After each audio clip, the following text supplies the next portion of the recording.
Oi, gente, tudo bem com vocês? Hoje eu estou aqui para simplesmente falar um pouquinho sobre, assim, uma das ficções cristãs, das ficções de época, das ficções históricas, de um romance, assim, mais impactantes que eu já li na vida, particularmente, que é o famigerado livro Amor de Redenção, da Francine Rivers. Esse livro, ele envolve algumas polêmicas, tem gente que aprova, tem gente que não aprova, tem muitas opiniões. Eu li ele há mais ou menos um ano atrás, em 2023, mas ontem eu assisti a adaptação, que tem a adaptação do filme, e eu percebi que as sensações que eu li pela primeira vez eu voltei a sentir vendo aquela adaptação e vi muita coisa, e eu resolvi falar um pouco sobre esse livro pra vocês. Quero deixar claro que eu vou dividir esse vídeo primeiro, fazer um resumo geral do livro, depois falar minha opinião e uma aplicaçãozinha, e comparar com a adaptação, ok? Então vamos lá. Vamos começar falando sobre o livro em si. Francine Rivers, a autora, que o gênero dele ele se enquadra como romance. Romance de amor, romance cristão, ficção histórica, romance histórico e ficção religiosa. Ele foi lançado pela primeira vez em 1991.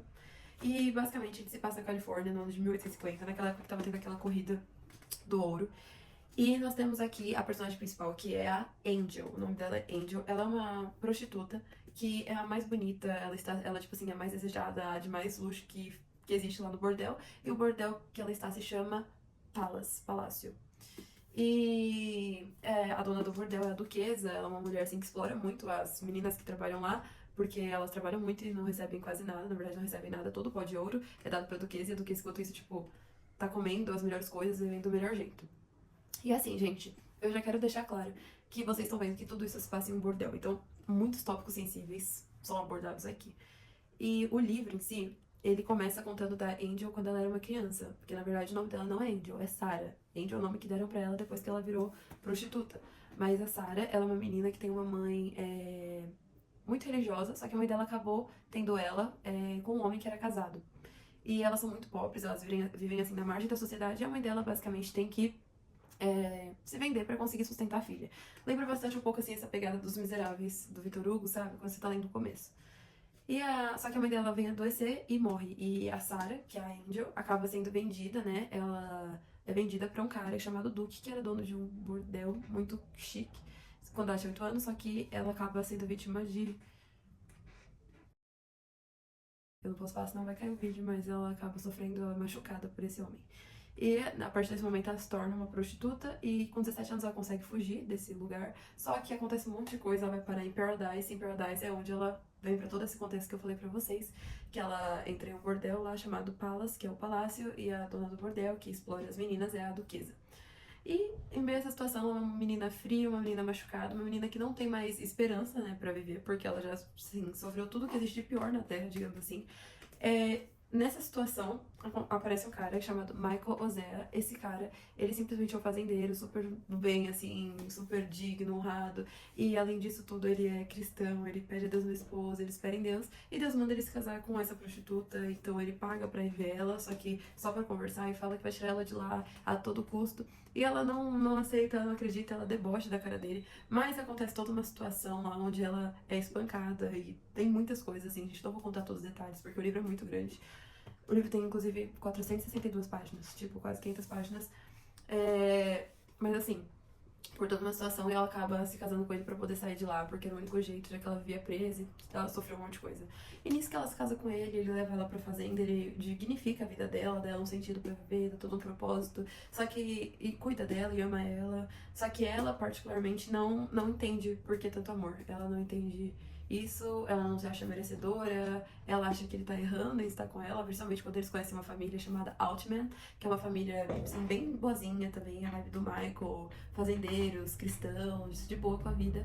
E essa família tem uma filha, a Miriam, que é uma menina nova, inocente, pura. A Angel acha que essa seria uma esposa ideal pro Michael, já que ele é um cara tão bom. E aí nisso ela vai viver fugindo. Ela, tipo, tá lá na casa do Michael, do nada, vai dar uns 5 minutos nela, ela vai falar, não é isso. Vai fugir, vai querer voltar pra Paradise. E aí o Michael sempre vai atrás dela, vai trazer ela de volta. E fica esse vai e vem, que dá até um pouco de raiva durante o período. Mas no final do livro, ela foge, ela passa um bom tempo fora e o Michael não procura ela. Mas ela acaba se encontrando com Deus, a vida dela resolve, ela se cura, ela é redimida, né? Quando ela se encontra com Deus, ela entende que o amor do Michael por ela era incondicional e que ela era uma pessoa que merecia ser perdoada. E dá tudo certo no final, ela volta pra casa do Michael, eles ficam juntos. Enfim, assim, final bonito.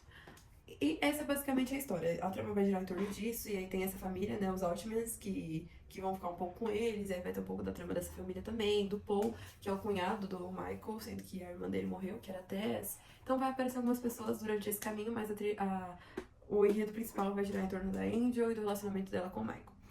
Gente, vamos começar pelo ponto que, assim, quem ouviu essa história e é cristão deve ter percebido que esse livro foi inspirado em alguma coisa que a gente já conhece, que a gente tá familiarizado, que é a história do profeta Oséias. E basicamente, gente, como que é a história do profeta Oséias? Quem ouviu já deve ter percebido que é muito parecido. O profeta Oséias, ele era um profeta que Deus levantou na terra, mas que Deus, um certo dia, mandou ele se casar com Gomer, uma mulher prostituta, uma mulher adúltera. E Oséias, cumprindo a vontade de Deus, se casa com ela. E por que Deus fez isso? Para ilustrar um pouco do relacionamento de Deus com Israel. Porque Israel tinha se prostituído com outros deuses, com outros ídolos, e Deus mandou Oséias se casar com Gomer para representar, para tipificar esse casamento. Mesmo Deus amando incondicionalmente Israel, Israel sempre dava as costas ao Senhor para ficar com vários deuses. E eu trouxe até aqui alguns versículos que eu separei. Olha só, uma coisa que eu vejo assim que era muita semelhança do livro, porque quando a Angel sumia, a Angel fugia, o Michael ia atrás dela, inclusive tem uma cena muito bonita que o Michael vai e chega assim, acabando com tudo pra resgatar ela mesmo. E foi basicamente o que Oséias passou, então é muito, muito, muito parecido, né? É uma história totalmente inspirada nisso. Em Oséias, no livro do profeta Oséias, capítulo 3, olha só o que tá escrito. O Senhor me disse, vá, trate novamente com amor sua mulher, apesar de ela ser amada por outro e ser adúltera. Ame-a como o Senhor ama os israelitas, apesar de eles se voltarem para outros deuses e de amarem os bolos sagrados de uvas passas. Então você tá vendo aqui, basicamente, Deus manda Oséias voltar e amar a esposa dele, mesmo que ela tivesse se fugido, mesmo que ela estivesse com outro homem, assim como Deus amava Israel, apesar deles terem trocado o Senhor Deus pelas coisas idólatras. E aí, o capítulo 9 é a mesma coisa. Versículo 1. Não se regozije, ó Israel, não se alegre como as outras nações, pois você se prostituiu abandonando seu Deus. Você ama o salário da prostituição em cada eira de trigo. Então, essa coisa aí mostrando que Israel é essa prostituta e é a Gomer, e Oséias tipifica o amor de Deus.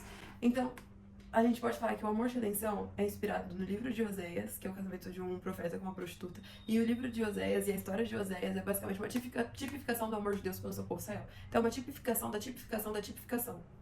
Deu pra entender? Enfim, isso fica muito claro assim em todo o livro, gente. A história é totalmente baseada nisso. E até o nome do protagonista. O nome do cara é Michael Osea. E Osea é Oséias em inglês, então, bem óbvio. Mas então, sabendo agora esses contextos do livro, do que ele é inspirado, a gente pode falar um pouco da opinião. Muita gente, já vi muita gente mesmo criticando esse livro, falando que tem algumas cenas que não são muito propícias para um livro cristão. Minha opinião. Gente, vamos considerar o fato de que esse livro, ele se passa em um prostíbulo. E por se passar em um prostíbulo, é muito suave, assim, é muito leve. Não tem cenas pesadas, não tem cenas assim que o pessoal fica falando, meu Deus, é o fim do mundo. Não, se tem uma cena ou outra, não é nada explícito, não é nada assim, porque não é o propósito do livro. Esse é um livro cristão. Vai contar a realidade do lugar, mas não vai se aprofundar nessas questões, não vai ser algo baixo, não vai ser algo promíscuo, não tem nada disso. Então o livro é muito tranquilo de ler. Na verdade, assim, eu achei a leitura muito cativante. Eu li esse livro muito rápido, apesar de ter quase 500 páginas. Eu lembro que eu levava ele pra escola, eu deixava ele embaixo da carteira e copiava a lousa mais rápido pra ter tempo de ler o livro. Então, assim, eu li o livro todo, não vi nenhum problema, não vi nenhuma cena demais, nenhuma cena, uma versão hot, né? Tipo, apesar de se passar num ambiente desses, não tem nada que seja assim. Outra coisa também, o livro, ele faz sentido pra quem é cristão. Quem não é, vai ler e vai achar interessante, vai gostar. Mas pra gente que é cristão, esse livro faz, tipo, muito sentido. E é muito bonito de ver, na verdade. Porque você começa a ver que esse amor de Deus por Israel também é o amor de Jesus por nós. É o amor de Jesus pela sua igreja e por cada um de nós. É um livro que você não vai ficar só preso nessa leitura, mas você vai sair e vai começar a refletir sobre a nossa realidade com Deus. Quantas vezes Deus, ele nos pega no lamaçal do pecado, ele nos purifica, ele nos dignifica, ele coloca um anel no nosso dedo e fala, agora você é minha, agora eu te dou um lar, agora eu te dou uma vida nova. E a gente joga isso fora, arranca o anel, joga tudo de lado pra voltar a ver uma vida de pecados. E mesmo assim, o Senhor Deus, mesmo a gente dando as costas pra Jesus e pro Senhor Deus, ele vai ao nosso encontro, ele nos resgata, ele nos salva, ele cuida de nós, assim como ele faz com a ovelha perdida, com a dracma perdida, com o filho pródigo, todas essas histórias de Lucas 15. Então, é muito lindo de ver e entender que no final todas nós somos angels. Todas nós somos pessoas pecadoras, pessoas caídas, pessoas que não merecemos nada. E a nossa natureza só puxa a gente pra baixo. Mas Jesus é muito lindo, porque Jesus, ele nos ama, mesmo quando nós nos voltamos contra ele.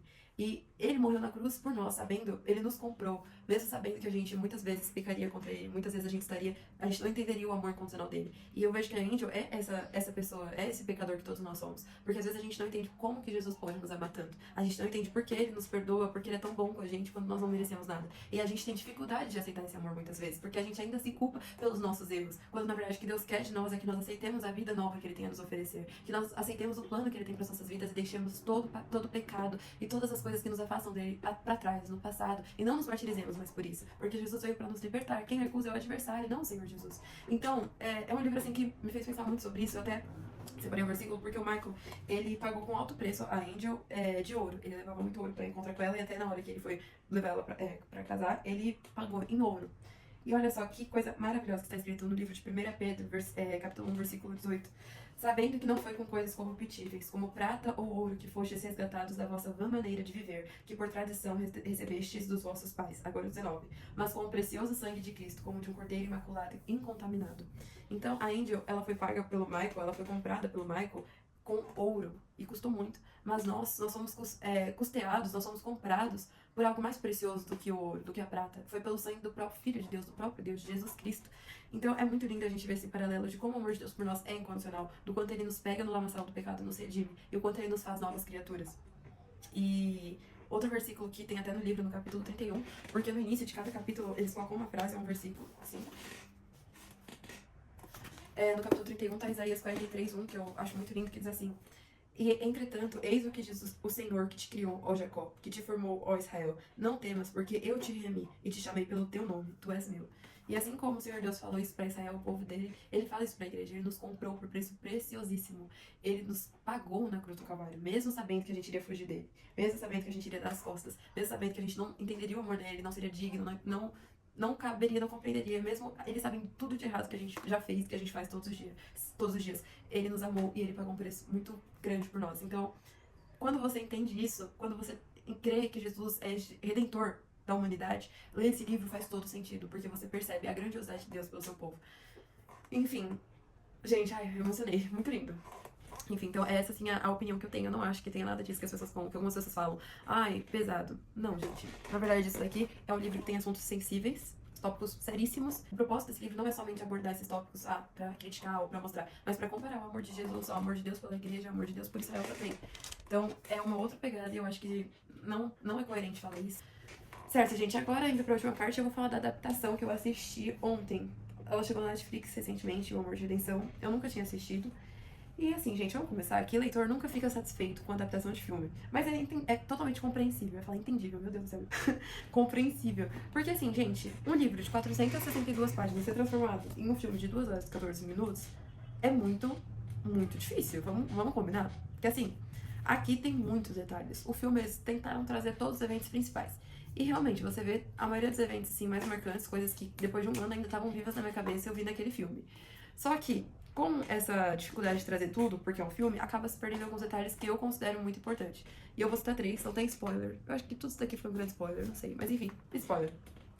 No filme, não explora muito bem, assim, a relação da Angel e do Michael com a família dos Altman. E no livro isso é, tipo, uma grande parte, eu acho que se não metade do livro, sério. Passa muito tempo mostrando isso e mostra até como a Angel aprendeu a amar e a ser amada com a Ruth e a Miriam, que eram as 2 filhas lá da família, e como isso fez parte do processo de redenção dela, digamos assim. Então, no filme, eu acho que isso ficou muito fraco. Uma cena que eu senti muita falta no filme, gente, na hora que a Angel, eu não posso falar muito essa parte, mas ela, tá, eu vou falar assim. A Angel, ela vai fugir lá de um lugar, porque no final tem um plot imenso, assim, ela acaba meio que sendo presa, né? Presa entre muitas aspas, assim, volta pra vida dela por falta de opção. E quando ela vai fugir, no livro tem uma cena lindíssima que ela começa a cantar um louvor, né? E por isso que as pessoas que chamam atenção e ela consegue ser resgatada. Aqui não, ela só chega e fala a verdade no filme. Eu fiquei tipo, tá, mas e a parte de cantar? Isso entra em outra questão. O filme aborda, sim, a questão dela de fé e tudo mais, um pouco assim por cima. Mas é como eu disse, por cima, não é profundo. No livro isso é muito profundo. Mostra todos os dias o Michael lendo a Bíblia e ela com as dúvidas e ela sem acreditar em Deus, sendo que a mãe dela acreditou em Deus e a mãe dela morreu. Mostra os traumas dela, a dificuldade dela de aceitar que existe um Deus. Mostra, tipo, todo o desenvolvimento da vida dela com Deus. Aqui não, aqui é tipo, parece que do nada ela não acredita e do nada ela tá lá com a casa de Madalena, né? Que depois ela abre, enfim, spoilers.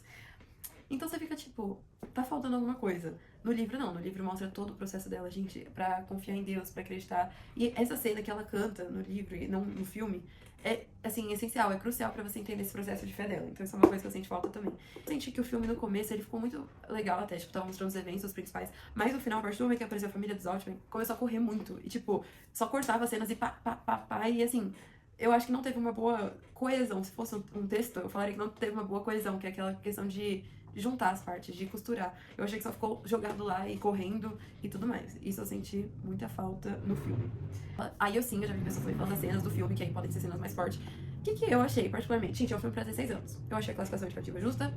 Eu acho que, assim, por ser, novamente, por ser um prostíbulo, não tem cenas, assim, muito pá. São cenas que são, sei lá, beijos mais elaborados. Nada que você não pule, só pular. O segredo é só pular se você se sentir incomodado. Nada que você não possa pular no seu computador, não teve nada. Gente, não teve nada explícito, nada. Não teve nada disso, assim. Eu acho. Eu achei bem tranquilo, achei até que bem fiel ao livro. Só senti falta desses detalhes, mas como eu disse, é difícil uma adaptação eles manterem tudo, porque é muita coisa pra pouco tempo. Ah, mas uma coisa que eu também senti falta. Como não deu muito pra desenvolver essa parte, o livro, assim, todo no filme, sente falta de um outro nome, porque a Angel, que é o nome original dela é Sarah, quando o Michael conhece ela, ele começa a chamar ela de Mara, que significa amarga. E eu acho que isso também é um detalhe muito importante pra mostrar esse processo de redenção dela, de mostrar de como ela foi de Angel pra Mara, pra depois assumir o nome dela, que ela assume pro Michael, que ela é Sarah. E isso não teve no filme, não teve nem sequer uma menção a esse nome. Então, isso eu senti falta também, mas eu acho que todas essas coisas que eu senti falta são detalhes que ajudam a construir a história esse perfil, essa característica da Angel. Então, assim, eu acho que se você quiser assistir o filme vai ser legal, mas o filme tá muito incompleto comparado a toda a história que esse livro aqui tem. Então, se eu pudesse fazer uma recomendação, eu falaria, leia. Esse aqui foi um dos livros que mais marcaram o meu ano de 2023. E esse ano de 2024, eu ainda sinto vontade de ler ele de novo. Eu li muito rápido, a leitura é muito cativante, muito envolvente, uma leitura muito gostosa. É um livro bom, é uma história legal. E é forte, tem temas sensíveis, tem. Mas a mensagem por trás dela é muito mais profunda pra gente se ater a só, ai, tem beijos. Não, eu acho que é muito além disso, sabe?